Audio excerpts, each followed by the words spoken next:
नमस्कार, शाम के 5 बज चुके हैं। वक्त हो गया है मुकाबला का। शराब घोटाले में केजरीवाल की गिरफ्तारी के बाद सियासी पारा भी चढ़ रहा है। एकजुट नजर आए या ना आए, लेकिन नेताओं पर हो रही कार्रवाई पर जरूर एकजुट नजर आ जाता है। जनता के मुद्दे आप लोग उठाएं ना उठाएं, लेकिन किसी नेता को अगर ईडी सीबीआई ने तलब कर लिया तो आप लोग आ जाते हैं नैरेटिव सेट करने के लिए कि ये तो हमारे साथ बहुत गलत हो रहा है, ये तो देखिए लोकतंत्र की हत्या हो रही है। किसी एक नेता पर कार्रवाई करना या उसे जेल में डालना या उससे पूछताछ करना लोकतंत्र की हत्या कैसे? प्राची जी, जो पूरी बातचीत हम लोग 15-20 मिनट से सुन रहे हैं, जब टाइमिंग को लेके आपने कई कार्यक्रम किए, हम सब लोग इस बात पे बात करते रहे। इंडियन एक्सप्रेस ने एक लगभग 30 नेताओं की एक लिस्ट जारी की है कि कब उन पे ईडी, सीबीआई और इनकम टैक्स ने उन नेताओं को ऊपर कार्रवाई करने की प्रक्रिया शुरू की, और वो नेता बाद में भारतीय जनता पार्टी में शामिल हुए। उन नेताओं की लिस्ट में हेमंत बिश्व शर्मा से लेके अजीत पवार हैं, हसन साहब हैं, जिन पे चीनी घोटाला, छगन भुजबल, पृथ्वीराज चौहान, मुकुल राय, सुधेंद्र अधिकारी, ये जितने नेता हैं, और पूरे 30-35 नेताओं की लिस्ट है। आप पहले उनको डराते हैं, धमकाते हैं, और फिर बाद में वो नेता बिल्कुल चरित्रवान हो जाते हैं और जाके भारतीय जनता पार्टी के साथ राजनीति करने लगते। एक बात। दूसरी बात, प्राची जी, जो पैसे को लेके जो बातचीत चल रही है, ठीक है, आपने बहुतों से लिए हैं क्योंकि आपके पास ताकत है। ईडी लेके, इनकम टैक्स लेके आप किसी का भी गिरे वहां पकड़ सकते हो, उसको दबोच सकते हो। लेकिन ये देश की जनता ने इस 75 साल के लोकतंत्र में ये पहली बार देखा कि जिस तरीके के संस्थाओं का दुरुपयोग करके कि 20 तारीख को छापे मारे गए, 25 तारीख को उन्होंने बॉन्ड खरीद लिया, 15 तारीख को महीने मारे गए, तो ये जनता को जो इस तरीके से आप लूटते हैं, घसोड़ते हैं, चुनाव को प्रभावित करते हैं। हाँ। और चुनाव से पहले कांग्रेस के आप खाते सील करने की बात करते हैं। आप तो 10 साल से शासन में थे भाई, 10 साल में कार्रवाई कर लेते।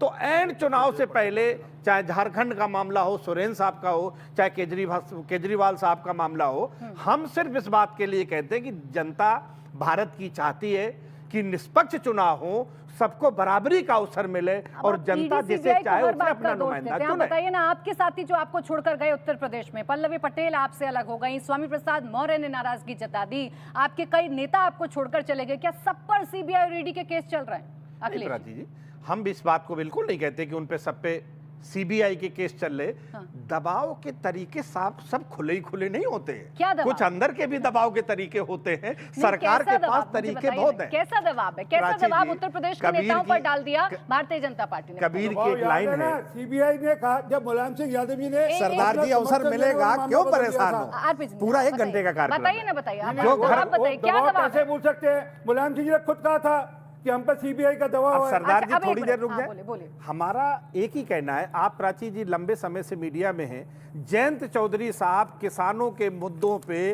पूरे 5 साल तक मोदी साहब को घेरते रहे। ठीक है, आखिर कौन सा ऐसा लास्ट में हुआ कि हृदय परिवर्तन हो गया, चले आए?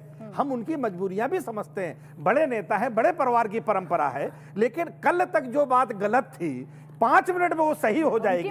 सवाल तो समझते हैं। इंडिया गठबंधन उनको लड़ता हुआ नजर नहीं आ रहा था। वो तो बार बार कहते हैं कि सीट शेयरिंग पर बात नहीं हो पा रही थी, वो तो बार बार कहते हैं। अब देखिए, आप ही के पार्टी की कितने जगहों पर आपने टिकट बदले हैं टाइम पर। मेरठ में 2-2 बार आप टिकट बदल रहे हैं, रामपुर और मुरादाबाद में 2-2 बार आपके कैंडिडेट बदले गए, उतरे, कंफ्यूजन रही, समझ नहीं आया कौन असली कौन नकली, इसलिए आपको छोड़कर गए। वो तो सीधा कहते हैं। नहीं प्राची जी, देखिए, ये सवाल आपका जायज है। हम लोग गठबंधन में हैं। हाँ। बड़े दल हैं, इंडिया गठबंधन में बहुत मजबूत राज्यों के बड़े बड़े संगठन हैं। हाँ। हमारे दोनों संगठनों की जो जिला इकाइयां हैं, उनके साथ डिस्कस करके हम अपने प्रत्याशी को चुनते हैं। 1-2 बार अगर बदल भी जाते हैं तो मुझे ये नहीं लगता कि हम गठबंधन के साथियों की सीटें कम ज्यादा करते हैं। हम अपने गठबंधन के साथियों के साथ किसी भी हद तक, मेरे नेता माननीय अखिलेश यादव जी कहीं बेईमानी नहीं करते। उन्हें तैयारी नजर, विशाल मामला है ना। देखिए प्राची जी, जनता इस देश की इस बात को अब समझ गई है कि शासक की नीयत में खोट है।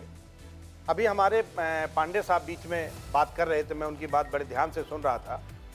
भारतीय जनता पार्टी और माननीय इस देश के प्रधानमंत्री जी ने जो लंबी लंबी बातें रखी, आप इस बात को, आपने भी बीच में मैं कहा, हालांकि उन्होंने इस बात को तवज्जो देके सुना नहीं, कि एक ही तरीके का आपका नजरिया जब एक मामले में किसी पे एफआईआर होती है और बड़े से बड़े पद पे बैठा है वो नेता, उठा के आप जेल में डाल देते हैं और उसी के घोटालों की आप मंचों पे बखान करते हैं 17,000 70,000 और उनको बुला के आप मुख्यमंत्री और उप मुख्यमंत्री जैसे पद भी दे देते हैं।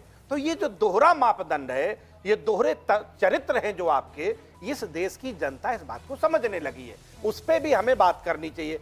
पांडे जी ने कहा कि ये 23 आदमी थे। हाँ ठीक है, हमारी गिनती में 2-4 ऊपर नीचे हो सकते हैं, लेकिन ये 23 वो लोग हैं प्राची जी, जिन लोगों के ऊपर भारतीय जनता पार्टी ने कार्रवाइयां की, उनके ऊपर इन्वेस्टिगेशन शुरू हुए और उन लोगों ने बाद में भारतीय जनता पार्टी ज्वाइन भी कर ली और वो कोई मुख्यमंत्री बना, कोई उप मुख्यमंत्री बना, कोई कैबिनेट मंत्री बना।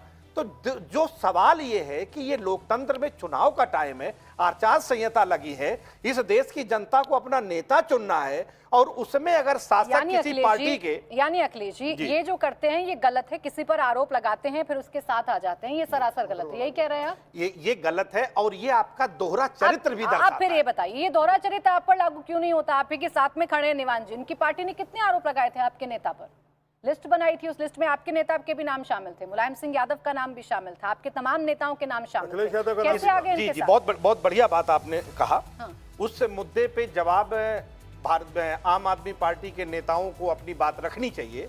मैं एक बात जानता हूं कि लोकतंत्र में जनता ने माननीय अखिलेश यादव जी को जो जिम्मेदारी है, उत्तर प्रदेश में अपोजिशन की पार्टी है, और अगर जब इस देश की अस्मिता के लिए, लोकतंत्र के लिए या आम आदमी की आजादी पे खतरा आएगा, तो मेरे नेता माननीय अखिलेश यादव जी ने कहा कि उस चीज को बचाने के लिए, संविधान बचाने के लिए। आप भूल गए ना इन्होंने जो आरोप आप पर लगाए थे, माफ कर दिया आपने आम आदमी पार्टी को? नहीं, माफ और गैर माफ का नहीं है, वो हमारे नेता तय करेंगे, लेकिन मैं ये मानता हूं कि लोकतंत्र में बड़ी समस्या को निपटाने के लिए हम सब लोगों के एक साथ अब ये पॉइंट क्लियर होना चाहिए निवान जी, बिना कहीं